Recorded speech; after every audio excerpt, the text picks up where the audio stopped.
Well, Mr. Prime Minister, I'm delighted to see you, albeit from a very great distance indeed. I'm here in the heartland of the United States. I'm in Montana, and so Greece is a long way away, but I'm following closely what's been happening in your country under your leadership, and it's a great honor and privilege to have the chance to catch up with you. The last I saw one another was at the World Economic Forum at Davos back in January, and I remember we discussed the possibility of a pandemic at a time when almost nobody at Davos was discussing it. And I wanted to begin by asking you what you subsequently did, because it's pretty clear from the data that Greece reacted more quickly and more effectively to COVID-19 than almost any other European country. I want to just ask you to describe the weeks after Davos and how you thought about the problem and when exactly you took action. Well, first of all, it's a pleasure to chat. I would much prefer to be in Delphi and have this discussion in person, but I guess this is a new COVID reality and we still have to adjust to it. And thank you for your question. And I do indeed remember very well the discussions we had in Davos at the end of January, when COVID-19 wasn't really on the radar of the public discourse. It was not a topic that was discussed in great detail at Davos, but the warning lights were already flashing. And I guess as far as Greece was concerned, we had the benefit of seeing what was already happening in Italy. And at some point, we had a choice between waiting to collect more data and maybe have more clarity, or take a decision earlier. And we decided to take the basic decisions regarding lockdown earlier rather than later, and it proved to be the right choice. Of course, you never know what would have happened had you reacted in a different way, but the evidence seems pretty clear. Countries that reacted quickly, aggressively, and with a very clear message managed to impose social distancing in practice and convince their population that this was the right approach to take. Eventually did better in containing the first phase of the epidemic. As you know, epidemic is also a Greek word. Epi means on, and demic refers to the demos, the people. What we did when I first spoke to my public health experts and I listened to their advice, I had again a choice between thinking about the economic fallout and the economic impact of what we were about to do, or protect human lives, everyone who's living in Greece, Greeks, but also our refugee population, which by definition were more vulnerable. On top of that, I knew that we had a battered healthcare system, a relatively old population, so it was not that we were dealt a great opening hand at the beginning of this pandemic. And this convinced me that I needed to react sooner rather than later. And as far as the economic fallout is concerned, I think maybe the people who reasoned against lockdowns because they wanted to preserve economic activity, I think they got the causality wrong. I think it's those countries that did well in containing the epidemic, at least in its early stage, that will emerge stronger as we enter the recovery phase. So it was a very difficult period for us. It came right after we had to deal with another geopolitical crisis, and I'm referring to the effort by Turkey to push tens of thousands of migrants across our frontier in northern Greece, which we managed to deal with very effectively by sealing our border, protecting Greece's borders, but also Europe's borders. So I was forced to deal with two sort of very complicated crisis in a short period of time. But right now, I can tell you that I'm quite happy with how we reacted. Very proud of the way the Greek people reacted, and very proud that we actually got people on board. We didn't coerce them into changing their behavior. We convinced them.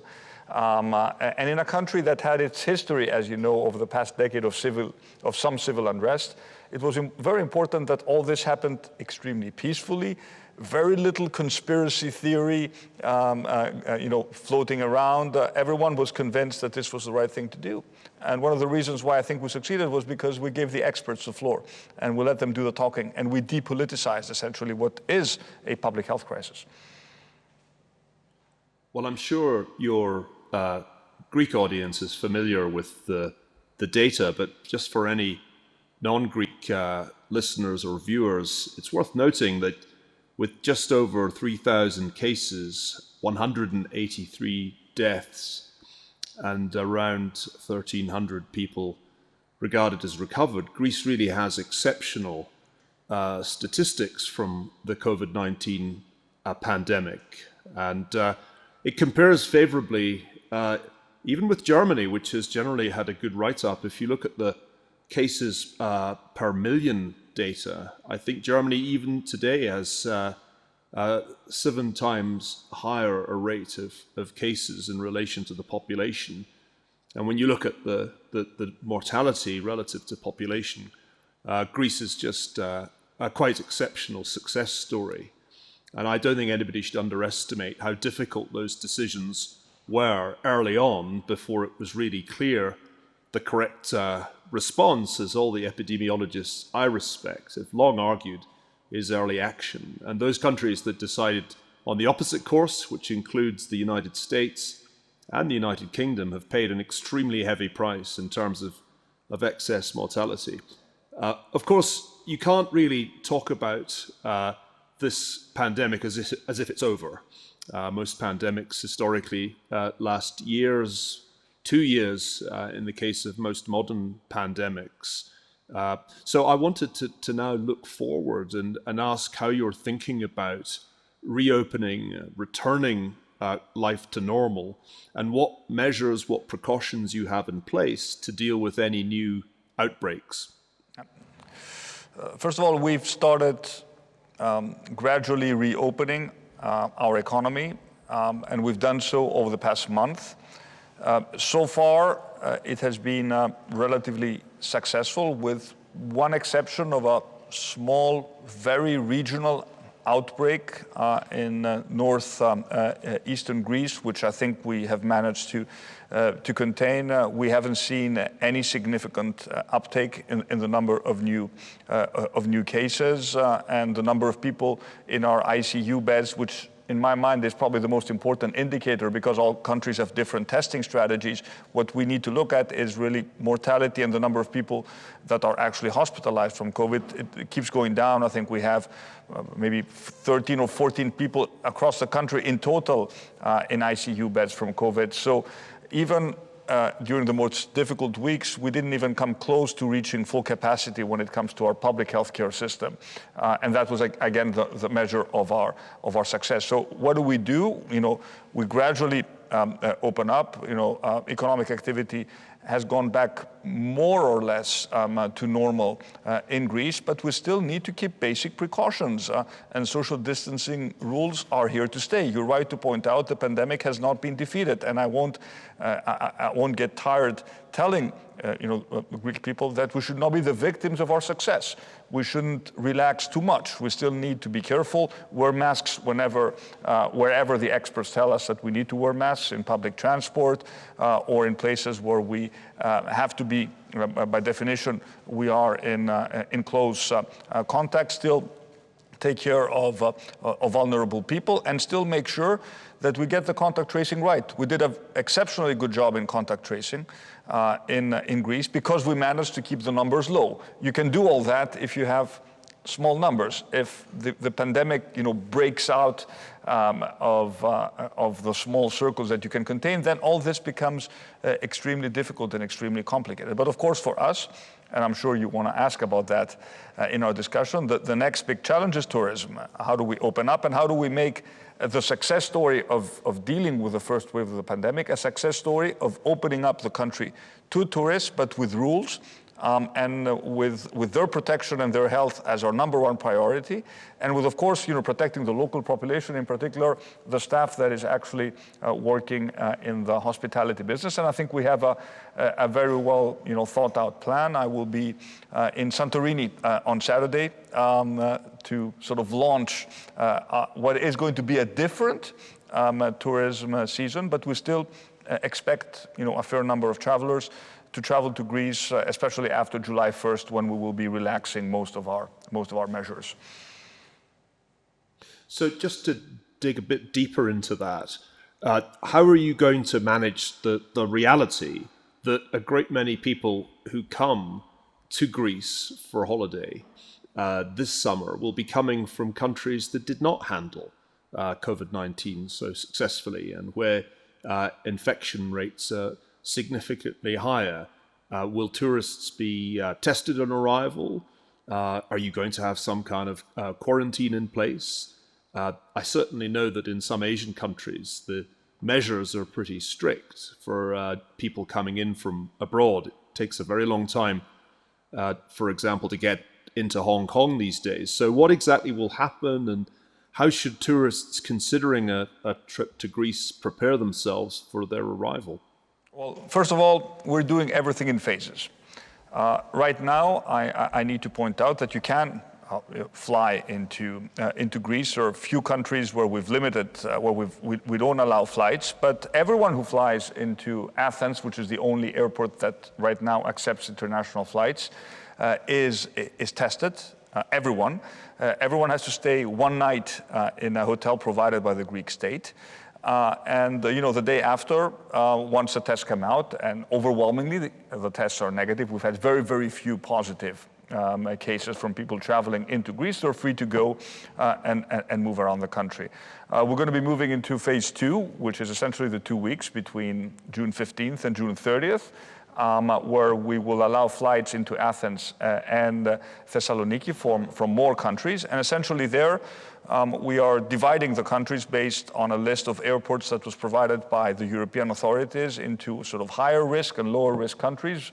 We'll be testing more people from higher risk countries. And then as we move into the main phase of opening up, as of July 1st, we expect to be fully in line with European directions, which means we want to open up travel to the European Union and the Schengen countries by July 1st.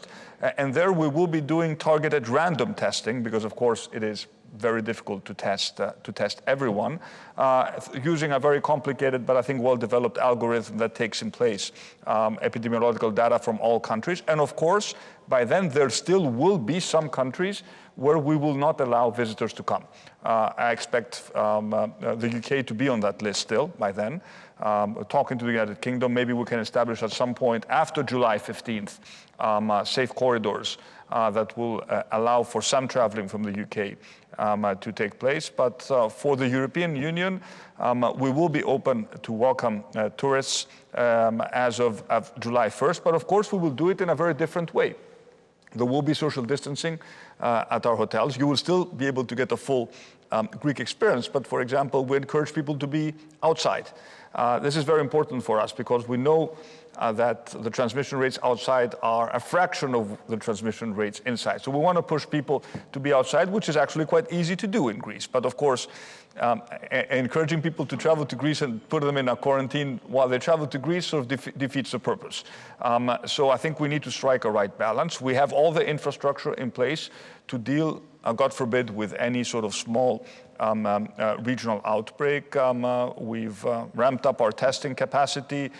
We have, infrastructure in our hospitals, in our islands, and there will be, some small islands which accepted a small number of charter flights, which will not be open to direct charter flights, because we need to be sure that wherever we accept tourists, we have the necessary infrastructure to do the random testing, but also the hospital or primary care infrastructure to deal with any unforeseen case. So we know we will have a fraction of tourists we were getting 33 million tourists a year. We know it's going to be a fraction of that, but still, we want to save whatever we can, but we want to do it safely. And we will monitor the data very carefully. And there's always a big disclaimer, Niall, and I want to be very honest about that. If there's any change, we're always free to change our approach. If things in a country turn out towards the worse, we will be, of course, we always reserve the right to change our approach, because the last thing we want is to endanger people who travel, but also to endanger, the Greek population, especially people who work in the hospitality sector. I should also add, and we didn't discuss it, that we have put in place a very and maybe we want to jump into that as the discussion continues. This is not just about dealing with the pandemic, it's also dealing with the economic fallout from the pandemic and what do we do on that front. And this is not just about tourism, it's about the overall economy. And I'm happy if you have questions on that to talk about the economic measures that we've taken. That is exactly what I want to ask you next. The OECD just published some projections which were notably more pessimistic than the IMF's back in April. It looks as if in the second quarter the Greek economy could contract by as much as 45%, which is a pretty stunning number. But it'll bounce back in the third quarter by as much as 33%. The big question the OECD is asking is what will happen if there are second waves, not just in Greece, but I think let's talk more generally about Europe and the world. And in the scenario of second waves, you could actually have a contraction again in the fourth quarter. Now, for Greece, which has had an economic battering over the past decade, as you know only too well, this is another very heavy hammer blow. And because of Greece's reliance on tourism and hospitality as a sector of the economy, it's hitting Greece pretty hard. So let's talk a little bit about that economic shock and what you're able to do to offset it. Unlike some countries, Greece doesn't have a great deal of policy room for maneuver. It can't do, for example, what the United States has done, which is a massive monetary and fiscal effort to offset the shock.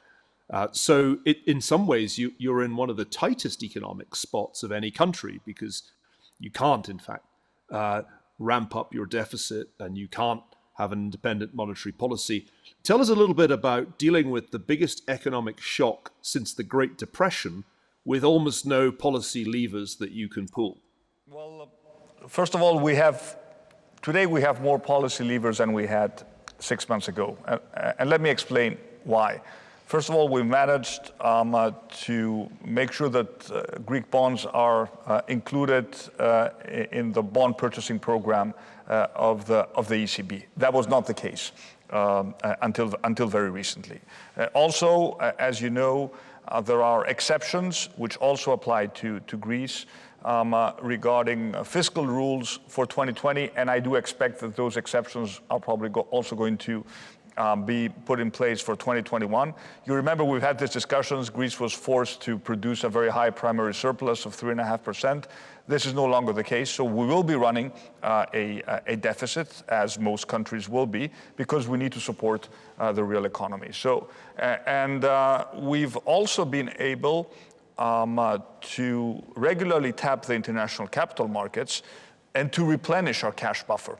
And we've actually done so at very reasonable terms. We issued a 10-year bond a few days ago, heavily oversubscribed, with a coupon of 1.5%, a yield of 1.55%. Very attractive, given the context and the legacy of the Greek crisis. So the markets, I think, trust this government, and I think they understand that under these conditions there needs to be a lot of government spending to support the real economy, and in particular to support jobs. and we need to spend the money wisely. And we've done so. We've put in place, a huge, by Greek standards, or I would say a very big, huge is probably, but certainly a very big stimulus program, 14 billion in fiscal measures and 10 billion in guarantees. And our main goal has been to support employment. And I think we reacted very quickly to support the real economy. Essentially, we've picked up a significant amount of the wage bill of private companies that were forced to close down during the crisis. We provided companies with state-funded liquidity. We've given banks guarantees to borrow money to companies on relatively favorable terms because we understand liquidity is a huge issue. We've pushed tax obligations into the future. So we're very concerned with liquidity of households, liquidity of companies. And if you look at the numbers, everyone was predicting, a Greek disaster. If you look at least the numbers from the first quarter, they've been, in the midst of what is a huge crisis, relatively encouraging. Only 0.9% recession, when the Eurozone average is 3.6%. What does this tell me? That the Greek economy entered the crisis with a lot of momentum, which we know was actually the case because we were doing rather well before the crisis hit us. So there was momentum, and of course, March was not as disastrous as many people thought it would be. Of course, the second quarter is going to be very, very difficult. We don't have the exact numbers yet, but we intervened very quickly to make the shock as less painful than it would have been had we not intervened. And of course, now we've also put in place flexible working arrangements. This is very important, especially for tourism. Similar schemes exist in many countries. Germany has been the leader in these types of schemes where we give the flexibility to the employer to employ someone only, let's say, for 15 days out of 30. We pay them almost their full wage. We also cover their social security contributions. This gives companies, especially hotels, the flexibility to open with more staff, use them for less amount of time because they don't have as much work to do, but while at the same time protecting jobs, which should be our number one priority. So we intend to put in place what we call this bridge program until September, October, when we will have more visibility in terms of what we can do. So we are spending a lot of money to support the real economy, but we are aware of the fact that we have a big legacy, we have a big public debt, and unlike what the oppositioning is encouraging us, which is to spend like there is no tomorrow, we want to leave some ammunition available because we don't know when this crisis is going to end. And of course, although and I'm sure we'll discuss this as the discussion goes on, the European proposal has been very ambitious and very bold. It hasn't been finalized yet. So we cannot spend money that we don't yet have.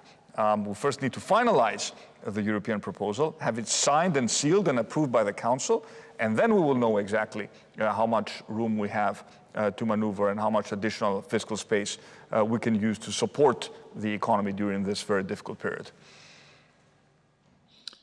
I wonder if, in common with some people here in the United States, you're asking yourself, is my future, perhaps not in 2021, but maybe in 2022, going to be another debt crisis, given the enormous amounts of government borrowing that are going on?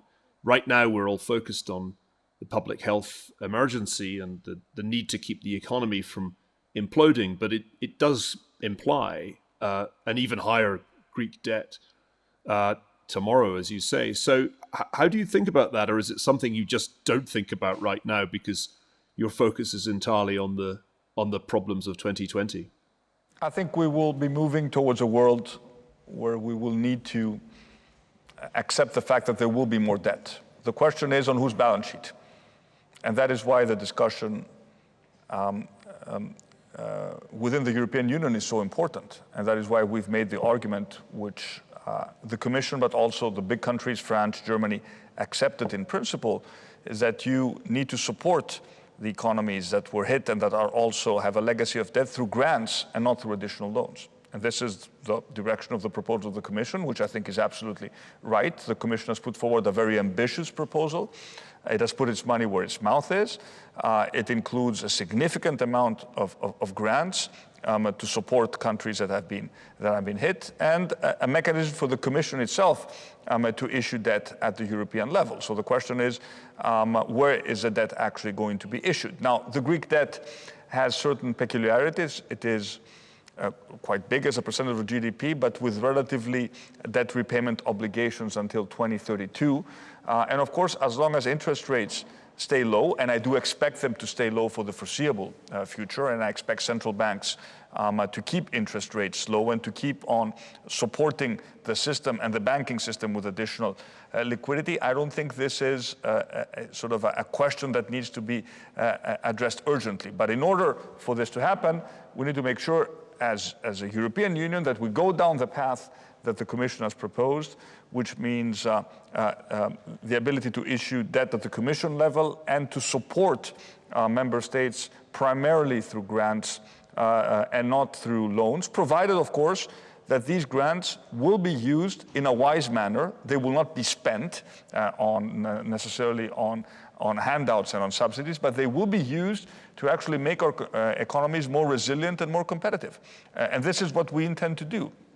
The initial allocation by the Commission plan envisions an additional fiscal support on top of what we will be getting as a result of the multi-annual financial framework that is around 32 billion. I don't know if that is going to be a final number, but it's certainly a very, very big number, which forces us to think creatively how we will use this money, how we will invest it into transforming the economy, how this money is going to be used to feed into our main agenda of green transformation, of digital transformation, of making sure that our workforce has the right skills to adapt to the digital economy. So we want to use this additional funding to make sure that we drive through an ambitious reform program. And of course, at the same time, stay faithful to our main plan, which is a plan of gradually reducing taxes and social security contributions to make our economy more competitive. So this is a big opportunity for Greece, but we need to make sure that we convince some European countries that this is the right approach, not just for Greece or for Italy, for Spain, but for Europe as a whole. Because now if we don't move down that direction, then the threat to the single market is going to be profound. And it's those countries, smaller, more advanced countries, that primarily benefit from the single market. And in a globalized economy, we're all dependent on each other. So I think this proposal, it's imperative that it's approved by the Council, more or less as it is. And that will send a very clear signal that the European Union as a whole is taking control of a very difficult situation and is using also its fiscal power, not just the monetary power of the ECB, to address what is, as you pointed out rightly, an unprecedented crisis, something we've never seen before in our lifetimes, and hopefully we'll never see again. I want to talk about the European politics a little bit, because while it can seem as if the European Commission's work is rather bureaucratic, in truth there's been considerable drama within the European Union since the pandemic struck. It seemed for a time as if it would be, to use a French phrase, sauve qui peut, every country for itself. And certainly in neighbouring Italy, there was a good deal of ill feeling when it seemed that Germany and other countries were prioritising their own health needs over their neighbours' needs.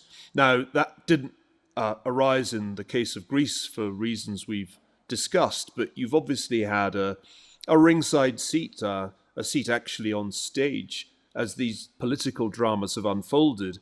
And maybe I can ask you to tell me if I'm right when I say that there was a huge shift in attitudes, particularly in Germany, that led from this initial crisis period to the very bold proposal that the Commission now has come up with, which I think most of us regard as the Macron-Merkel plan, and which looks very likely to be passed because the frugal 4 are, I think, down to a frugal 2 at this point. So I guess I'm interested to know if I'm right in thinking that something big changed in Germany, because certainly from a Greek vantage point, this is a very different Angela Merkel from the Angela Merkel of the global financial crisis. And it's certainly literally it's a different German finance minister, because Wolfgang Schäuble is no longer in that position. Olaf Scholz is. You've been involved in these discussions, and obviously you can't breach confidence, but I think you can help us understand what exactly changed in Berlin and why. My chief economic advisor reminded me that 10 years ago, exactly to the date, Newsweek, which was still published in print edition, at the time, had a photo with someone throwing a firebomb in Athens with the title was "The End of the Euro." The euro didn't end, thank God, and this crisis is very different from the crisis of 2010. And there's no moral element in this crisis. There are no good guys or no bad guys. There's no one who sort of benefited from the benevolence of others to take advantage of what they're doing here. It's a symmetric shock that affects everyone. And that, I think, to a certain extent affected Germany's thinking, because everyone realized that they're not immune to this crisis. And the preservation of the single market, especially for countries which are very much export dependent, is of paramount importance. And I have great respect for Angela Merkel, and I think she, in accepting and coming up with this French-German proposal, which is, at the foundation of also what the Commission has proposed, I think she is taking Germany in the right direction. But the discourse today is very different from the discourse 10 years ago. And I think we all realize what I told you before. It is in our self-interest as a properly functioning internal market to preserve the internal market, strengthen it, and making sure that there are no weak links. Because if there are weak links, we all remember what can happen, because it has happened once. And we stirred into the abyss, we stirred into the precipice back in 2015. To a great extent, that was the fault of the previous government that pushed us to that point until it made a spectacular U-turn, but it still cost us 3 years in terms of lost growth. But the narrative today is also very different. But there's also an argument to be made about us, especially. I have to speak only from a Greek perspective. I can't speak for the other southern neighbors. That we still need to convince those who are slightly skeptical about giving us money in the form of grants, that these grants will be used wisely, that this is an opportunity to actually transform the economy. Greece has been a recipient of EU grants for the past 40 years. We have not always, I'll be very honest with you, we have not always used this money in the best possible way, and we need to change that. That's why, once the plan is approved, we will place a lot of emphasis on the proper governance of how we're actually going to use this money, make sure that it's done in full transparency with accountability, but also with taking into consideration the long-term perspective of how we actually transform the competitiveness and strengthen the competitiveness of the economy. So I think when we discuss at the Council, a lot of it also has to do with personal credibility. Greece is strengthened, is coming stronger out of this crisis. It was a surprise story. No one was expecting Greece to do that well. I think the brand of the country has been strengthened. A lot of reforms were pushed through during the crisis. It is surprising how quickly the digital transformation of the state actually took place. How many more services are offered online? We did in weeks things that hadn't happened for years. And people suddenly realized, whoa, we don't necessarily have to visit the Greek public administration. We can do things online, which are maybe obvious in other countries, and now they're happening in Greece. So the crisis as a catalyst for change, but also the crisis as an opportunity to rebuild trust in our institutions, in our democracy, in our political system, is extremely important. Greeks trust the state again. I don't remember that in my political lifetime. There was always a lot of distrust as to what what the state can do. And there's also a case to be made, which is interesting because I come from a liberal background, but I fully recognize that there are times when countries need to have their Keynesian moment. And they need to spend, and the state needs to be present. And when the state needs to be present, it needs to be present forcefully and effectively, which is, I think, what we have to a certain extent done so far. And we've also had the benefit of being, a medium-sized, relatively centralized country. We didn't have any real problems with our regions, so we managed to actually, in a crisis, running a tight ship through a strong center of government is actually a big plus. So coming back to your original question, I think the narrative is changing in Germany, and I do give Angela Merkel a lot of personal credit for this, and I think there's a better understanding of the global dynamic and for the need of the European Union to do something big. I don't know if it's a Hamiltonian moment or whatever we want to call it, but it is something big. We shouldn't underestimate what has been done and what has been put forward. It is an ambitious, very ambitious proposal, and I hope it will be ratified sooner or later. I would hope sooner by the Council. I can't help asking if Britain's departure from the European negotiations has made it easier to have this Hamiltonian moment. This is a sort of footnote in a way, because Brexit is no longer the consuming preoccupation of European politics.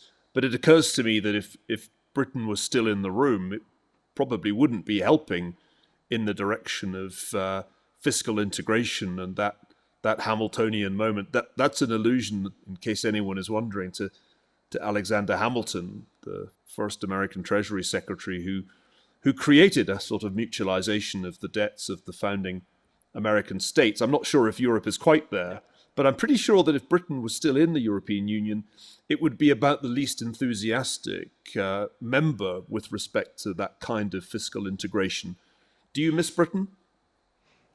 Well, I was always a fervent supporter of the idea that Britain belongs within the European Union.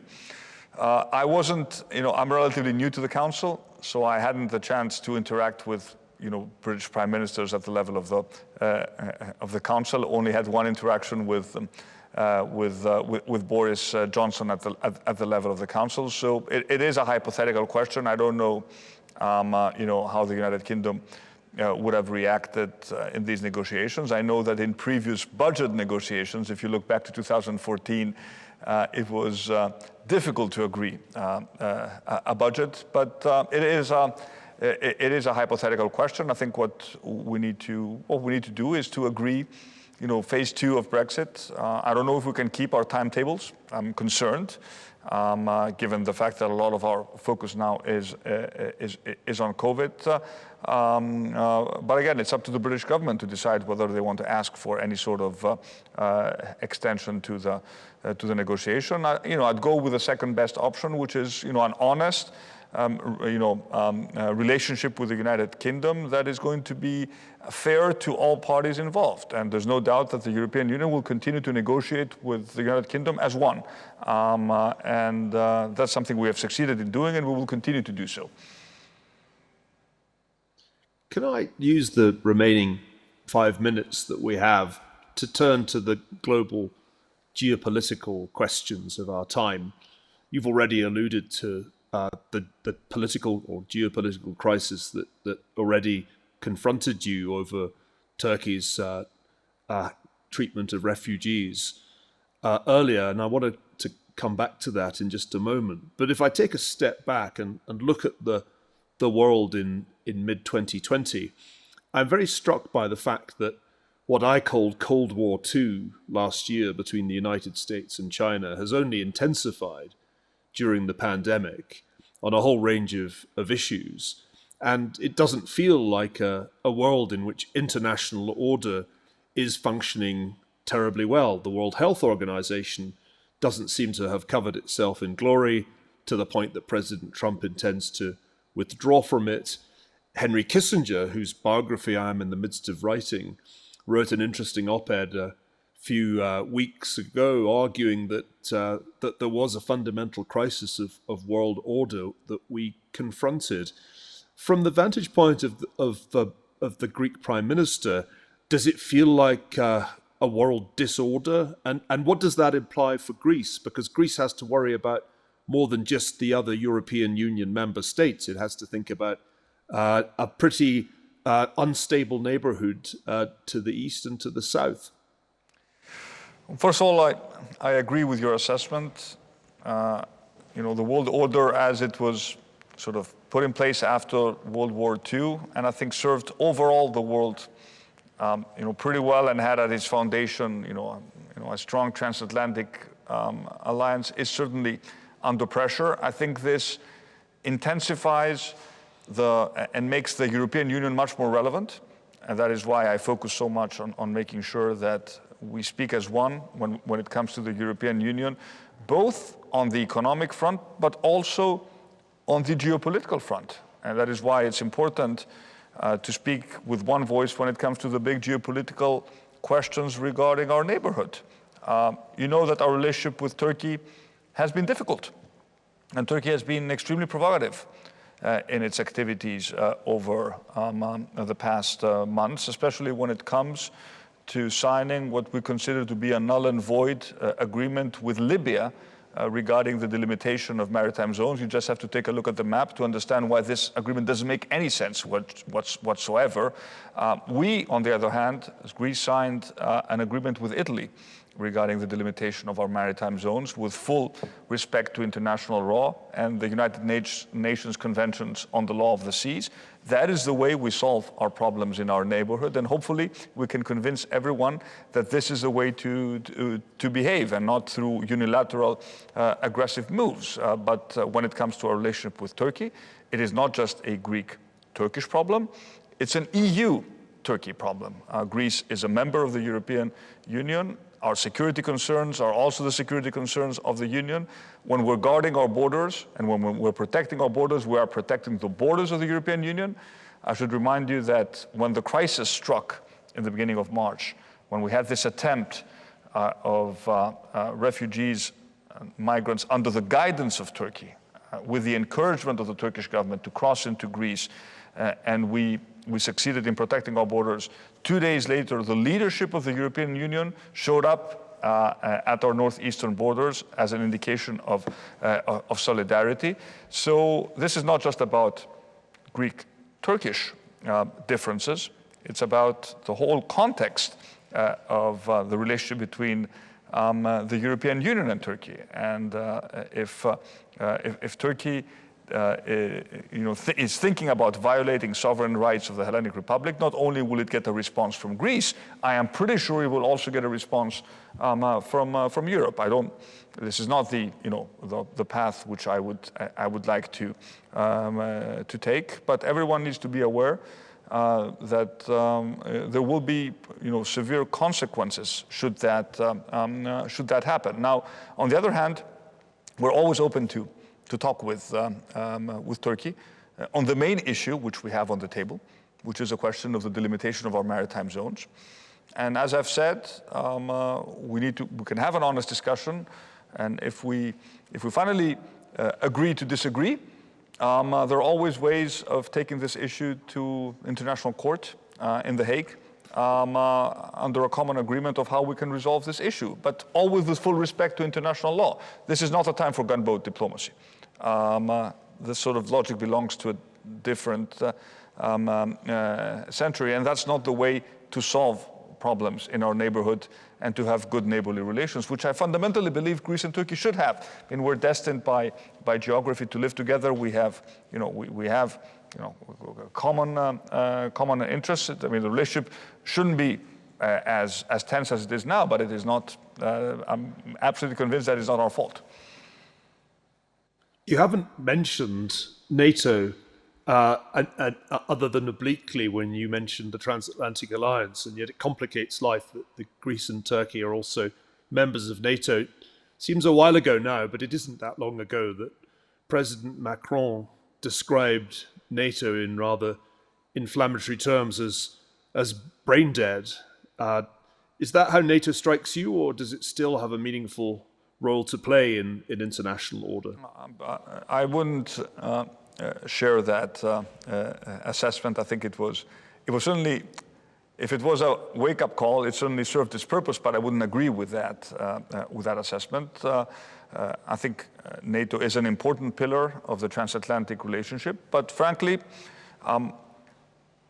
Greece and Turkey are NATO allies, and we have problems with each other, and that is an issue for us as being, part of the alliance. And I've also made it very clear to the NATO leadership that, distancing itself from the problem is not always the best approach when you have a country that is clearly behaving in an aggressive manner, and another NATO ally, because we are allies within NATO, defending its national interests. So there's some soul searching that needs to take place within NATO regarding the future of the alliance, but the operational capabilities and the historical weight of NATO and everything it has achieved cannot be discarded that easily.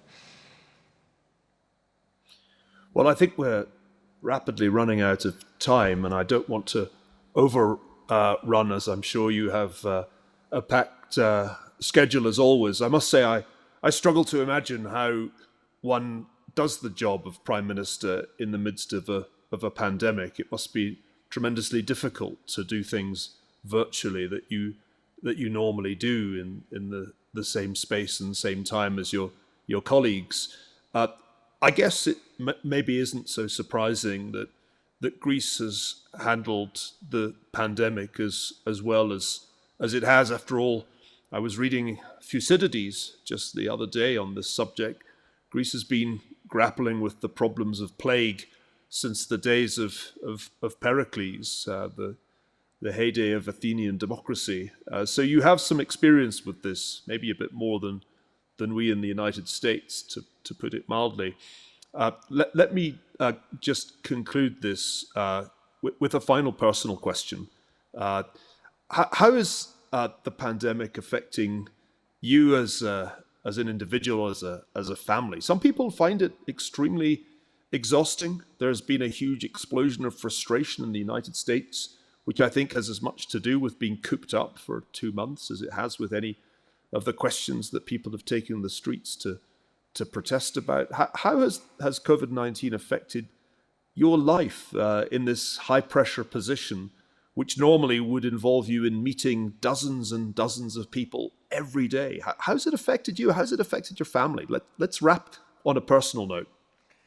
Well, thank you for making the reference to Thucydides. I like to, when I read the story, like to forget that actually Pericles died as a result of the plague. So we leave that. I wasn't going to bring that up. Yeah, we leave that dimension of the story. But when it comes to, it's been a struggle. Of course, we try to work virtually, but at the end of the day, we have to work. And we have to at least have minimum interaction with my team, with my ministers during the pandemic. I found myself that the fact that we did a lot of work virtually organized my time slightly better. Meetings were on time, and they never ran beyond the scheduled time. So I think there's some value in doing some of the work remotely.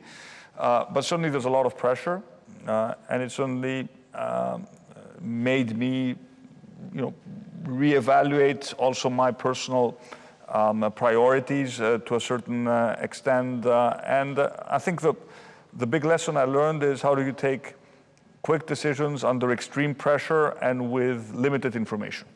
So you get as much information as you can, but you're never going to be fully sure. If you wait to be fully sure, you won't take any decisions. And at some point, you have to trust the data and your instinct, and to do what you think is right. On a personal level, I can tell you it was actually a rather reinvigorating experience, in the sense that my kids came back from abroad, 2 of them at least. So we spent 3 months all together. had dinner every night, or whenever I was able to make it for dinner home, and we actually got closer as a family. So in that sense, it was good, and family was big support. As you can only interact with your family, you couldn't even interact with your friends. That was very, very important. But I think also in terms of the collective mood, I think success breeds optimism and vice versa.